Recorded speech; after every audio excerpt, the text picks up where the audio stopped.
The night had wrapped Portland in its quiet chill, the kind that hinted winter was just around the corner.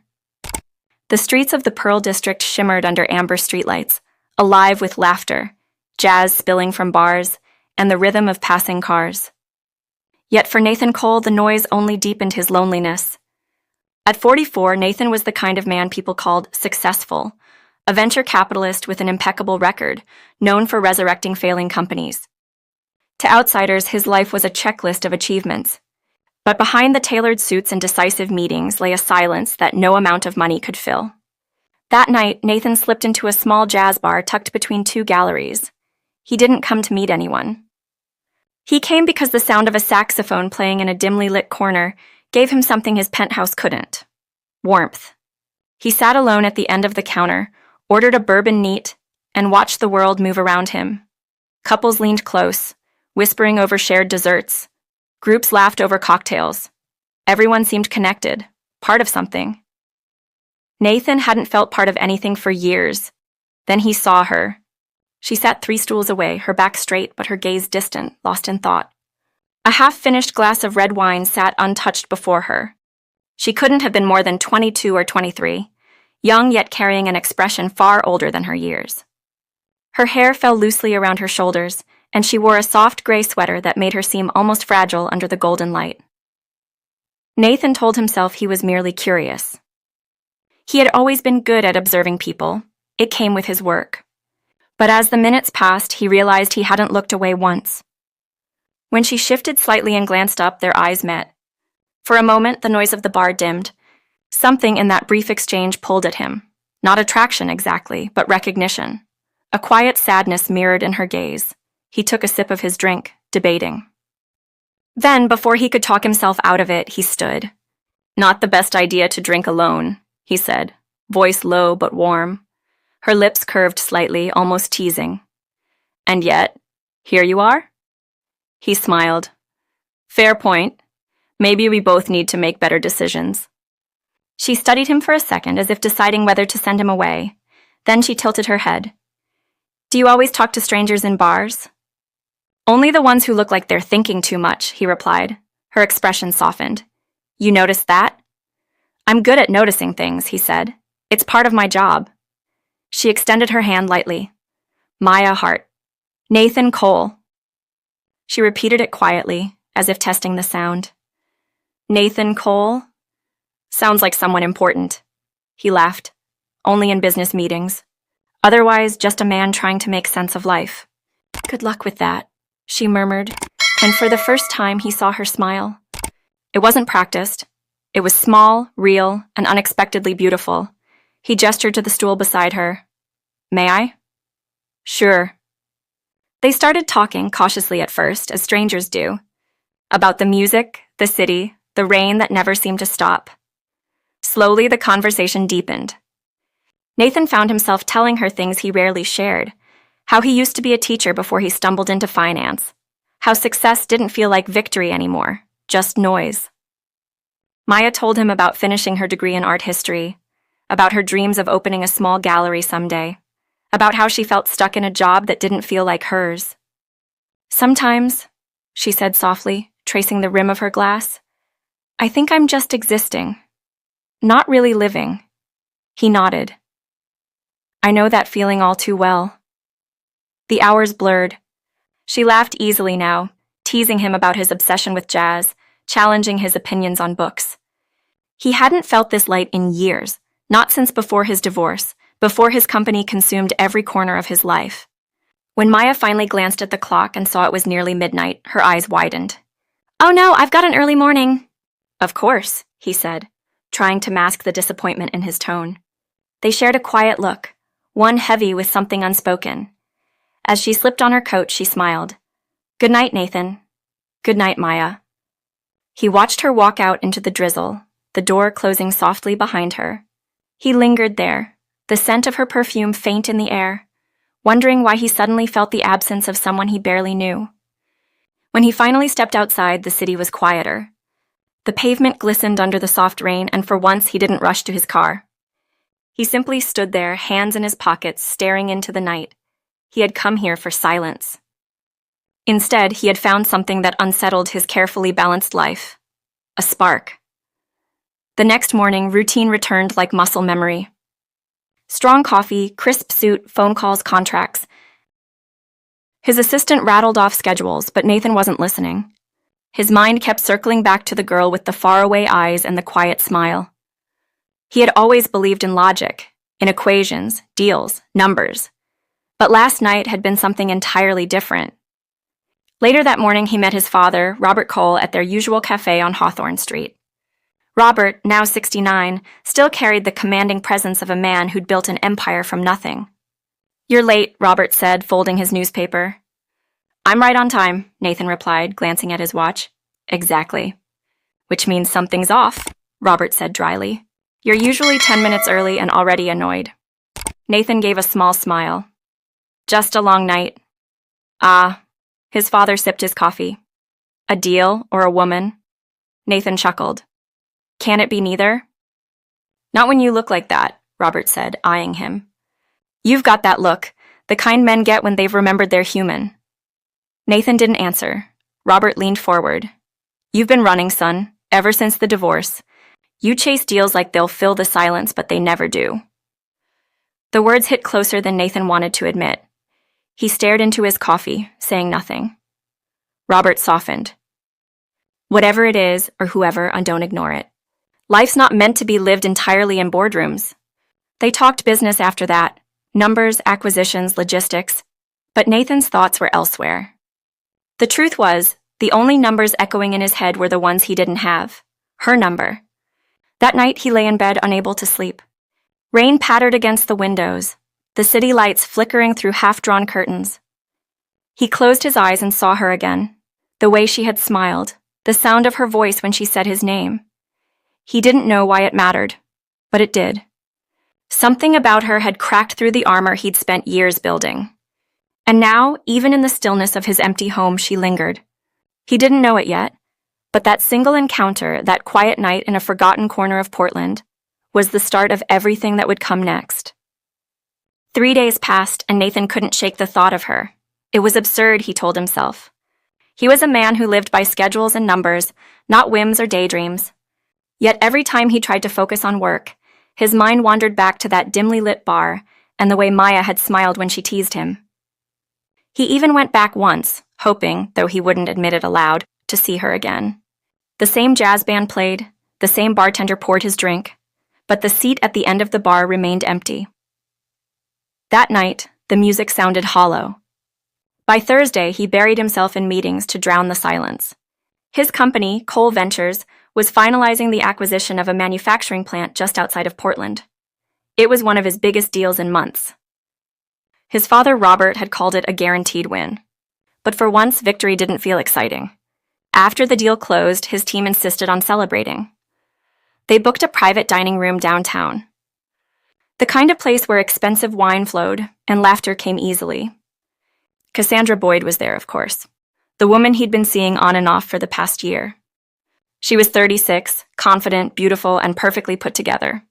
To everyone else, they looked like a power couple. But to Nathan, she was a part of his routine, predictable, controlled, safe. Cassandra leaned close during dinner, her manicured fingers tracing the rim of her glass. "You've been distant lately," she said quietly. "I've been busy," he replied, not meeting her eyes. "Busy or distracted?" Her tone sharpened slightly. "You forget.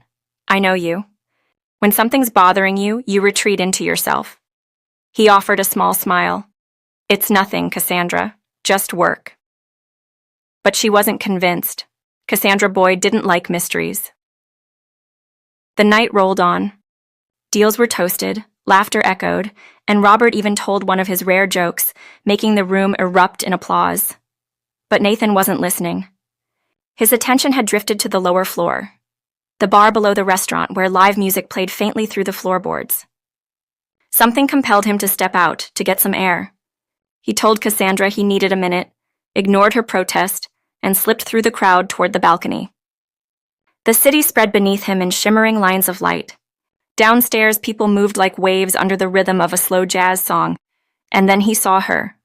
At first, he thought he was imagining it, a trick of light and wishful thinking. But no, There she was, Maya. Laughing among a small group of friends, her hair loose, her movements unguarded and alive. The air left his lungs. Ah! Robert's voice came from behind him, amused. That look. That's not a business problem you're watching. Nathan blinked. She's just someone I met the other night. Robert chuckled. Someone worth staring at like that, apparently. Go on, then. What? Go, his father said, lifting his glass. For once, do something reckless. It suits you. Nathan hesitated, the weight of logic pressing down. She was too young. He didn't belong in her world. But then Maya turned, her laughter catching the light, and something inside him broke through the restraint. He moved before he could think. By the time he reached the bar downstairs, his pulse was hammering. Maya didn't notice him at first. She was mid-conversation with a friend when he tapped her shoulder gently. She turned, and her surprise melted into a smile. Nathan, I thought I'd imagined you. He smiled back. Not this time. What are you doing here? She asked. Celebrating, he said, gesturing upstairs. What about you? My friend's birthday, she said. Small world, huh? Maybe not that small, he said softly. Maybe it's just fate trying again. Her cheeks colored slightly, but she didn't look away. Come upstairs, he said after a pause. Meet a few people, unless you're too busy down here. She hesitated, glancing at her friends who were already whispering and grinning. Okay, she said finally, taking his hand. When they stepped into the private room upstairs, conversation faltered. Cassandra's eyes narrowed instantly. Robert, however, stood and greeted Maya warmly, introducing himself with old-world charm. Within minutes, his kindness disarmed her, and soon the others followed. Cassandra, though, remained a storm waiting to break. She hovered by the table, jaw tight, her hand gripping her wineglass. Nathan ignored it. He and Maya sat at the far end, where the soft hum of music returned. They talked again, this time about travel, about places they wanted to see, things they'd never done. He watched her light up when she spoke about art galleries in Paris and small coastal towns she dreamed of visiting. You sound like someone who believes in magic, he said. She smiled. Maybe I do, don't you? He hesitated. I used to. Then life got practical. Then maybe it's time you stop being practical. It was a simple statement, but it hit him harder than any business negotiation ever had. When the slow jazz number began, she rose and held out her hand. Dance with me, she said. He blinked, caught off guard. Here? Why not? Everyone's pretending not to stare anyway. He laughed, then stood and took her hand. They danced, slow, steady, wordless. Her hand fit perfectly in his. The rest of the room blurred into background noise. He felt the world narrow to the rhythm of her heartbeat and the faint scent of her hair. From across the room, Cassandra's voice cut through like a blade. What exactly is going on here? She demanded, her tone sharp enough to silence the room. Robert set his glass down slowly. Cassandra, he said, calm but firm, I think it's time you left. Her mouth fell open. Excuse me? You heard me. My son's celebrating. You seem intent on ruining it. I have every right to... No, Robert interrupted. You don't. You had your chance to make him happy. You wasted it. The room froze. Cassandra's glare flicked from father to son, then to Maya. You'll regret this, she spat, before turning sharply and storming out. When the door slammed, the music resumed. Maya looked shaken, but Nathan just smiled faintly. Sorry about that. Don't be, she whispered. She seems intense. He chuckled. That's one word for it. They danced again, slower this time, until the night faded into a blur of light and laughter. When they finally stepped outside, the rain had stopped. The city smelled of wet earth and streetlights reflected in puddles. Do you want me to call you a cab? He asked softly. She shook her head. No, I'll walk. I like the quiet after the rain. Then let me walk you, he said. She didn't argue. They walked side by side down Burnside Street, not speaking much, letting the rhythm of their footsteps fill the silence. When they reached her building, she turned to him. Tonight was unexpected. Good unexpected.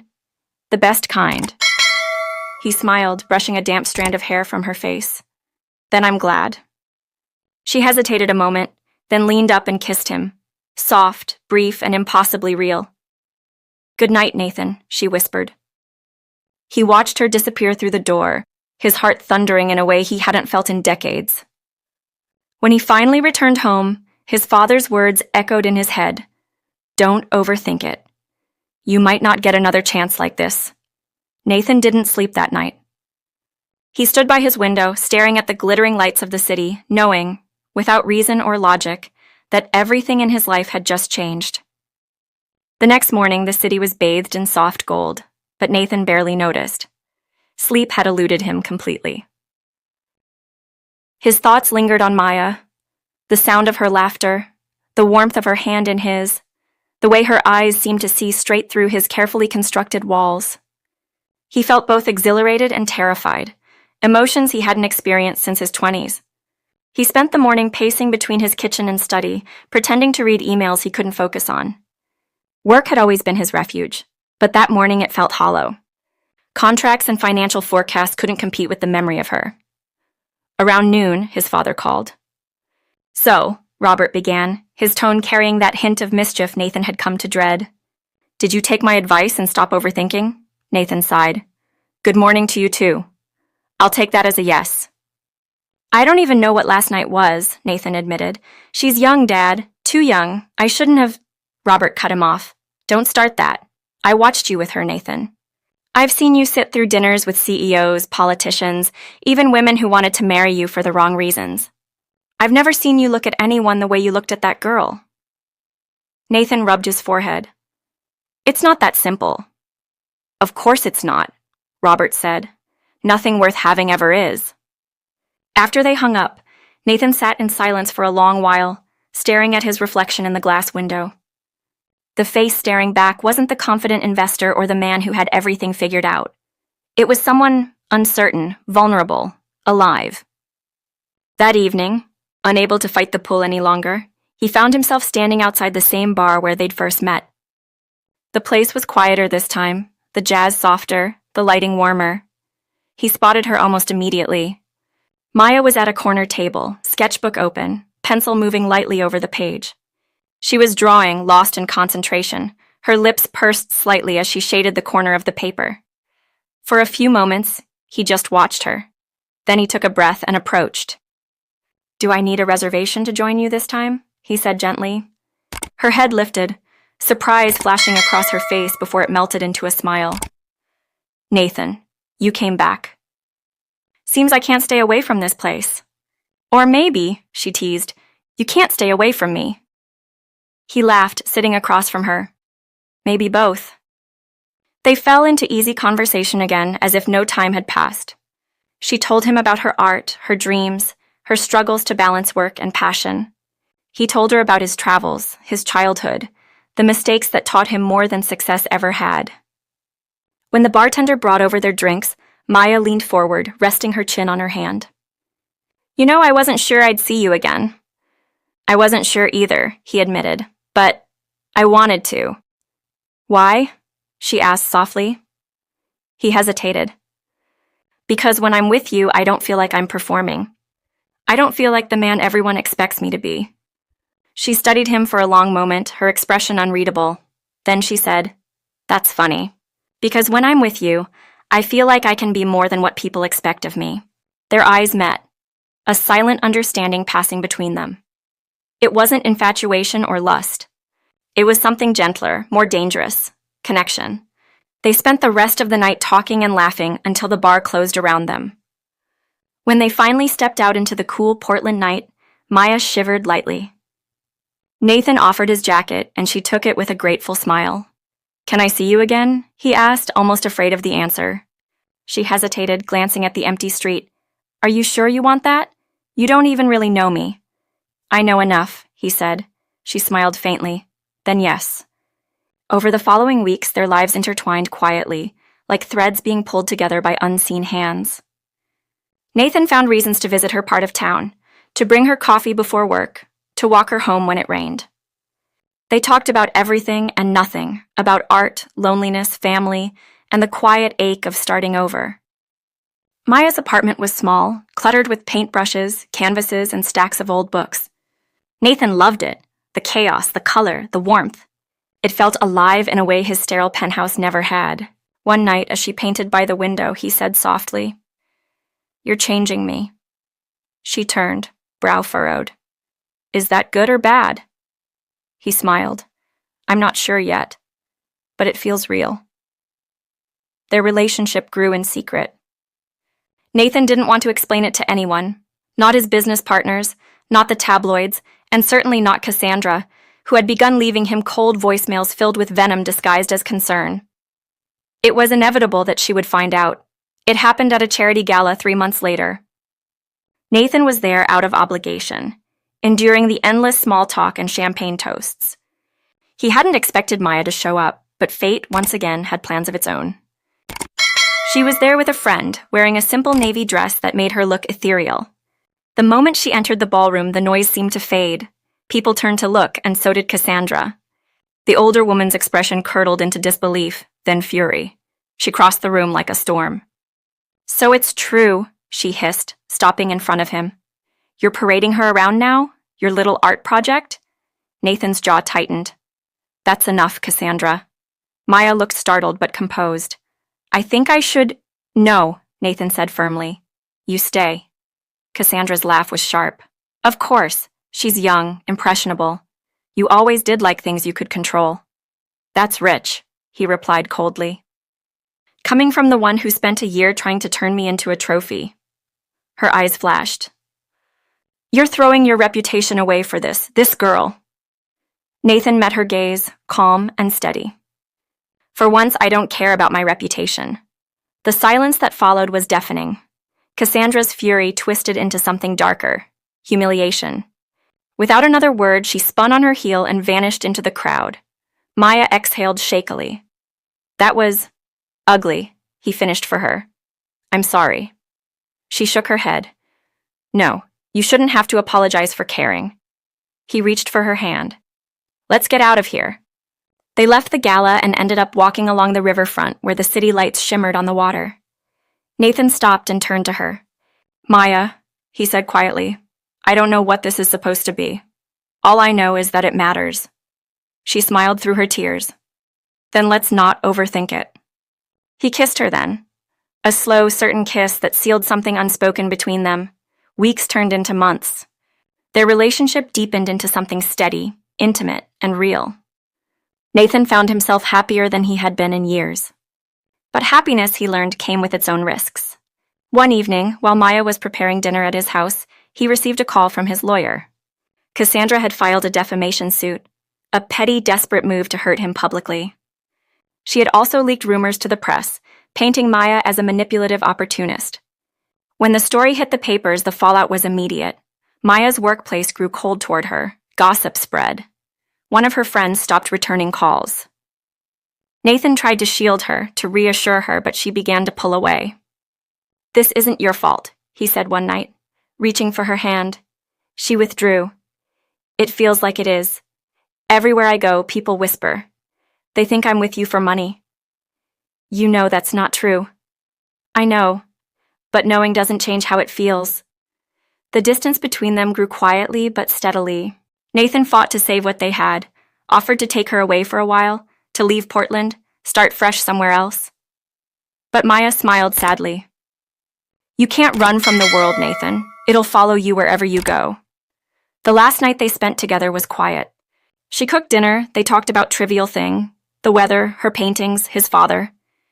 Then, as the clock struck midnight, she said softly, "I think I need time to find myself again, away from all this." He didn't argue. He couldn't. When she left, she didn't say goodbye, just kissed him one last time and whispered, "Thank you for reminding me what love feels like." Months passed. He threw himself into work again, but something fundamental had changed. He didn't chase deals the same way anymore. He spent more time with his father, less time pretending success was enough. And sometimes, on quiet evenings, he'd drive past the bar where it all began. The place where a lonely man met a girl who reminded him that life wasn't meant to be lived half awake. He never saw Maya again. But every time the rain fell softly over Portland, every time a jazz song floated through the night, he smiled. Because somewhere out there, he knew she was still painting, still dreaming, still alive in the world they'd both learned to feel again. And for Nathan Cole, that was enough.